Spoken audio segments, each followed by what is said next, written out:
ಹೆಸರುಬೇಳೆ ಪಾಯಸ ಮಾಡ್ತಾಯಿದ್ದೀನಿ. ಅದಕ್ಕೆ ಬೇಕಾಗಿರೋ ಸಾಮಗ್ರಿಗಳು: ಸೇಮ್ಯಾ, ಯಾಲಕ್ಕಿ, ಬೆಲ್ಲ, ಹೆಸರುಬೇಳೆ, ಸ್ವಲ್ಪ ತೆಂಗಿನಕಾಯಿ, ಸಕ್ಕರೆ, ಗಸಗಸೆ. ಫಸ್ಟು ಪಾನ್ ಇಟ್ಕೊಂಡು ಹೆಸರುಬೇಳೆ ಹುರ್ಕೊಳ್ತೀನಿ. ಹೆಸರುಬೇಳೆ ಸ್ವಲ್ಪ ಕೆಂಪಗಾಗಬೇಕು, ಇಲ್ಲಾಂದರೆ ಪಾಯಸ ಚೆನ್ನಾಗಿರಲ್ಲ, ಬಂಕ ಬಂಕ ಬಂದ್ಬಿಡುತ್ತೆ, ಟೇಸ್ಟ್ ಇರಲ್ಲ.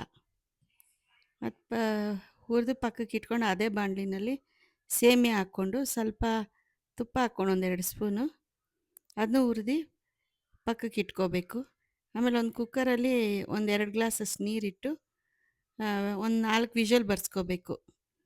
2 ವಿಷಲ್ ಬರ್ಸ್ಬೋದು, ಆದರೆ ನುಣ್ಣಗೆ ಬೆಂದಿರಲ್ಲ. ಅದಕ್ಕೆ 4 ವಿಷಲ್ ಬರ್ಸ್ಕೊಂಡು ಅದು ಬೆಂದಿದೆಯಾ ನೋಡಿಕೊಂಡು ಮತ್ತೆ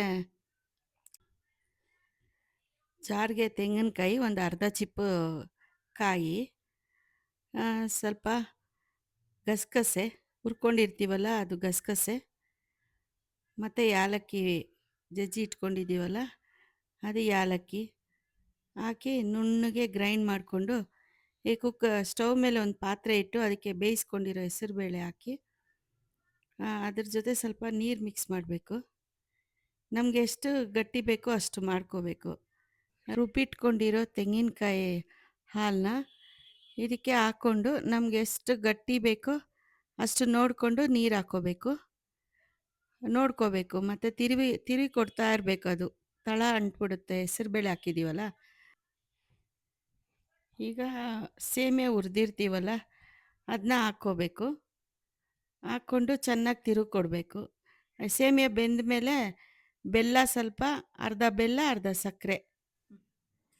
ಸೇಮಿಯಾ ಹಾಕಿದ ತಕ್ಷಣ ಸಕ್ಕರೆ ಬೆಲ್ಲ ಹಾಕಬೇಡ್ರಿ, ಸೇಮಿಯಾ ಬೇಯೋದಿಲ್ಲ.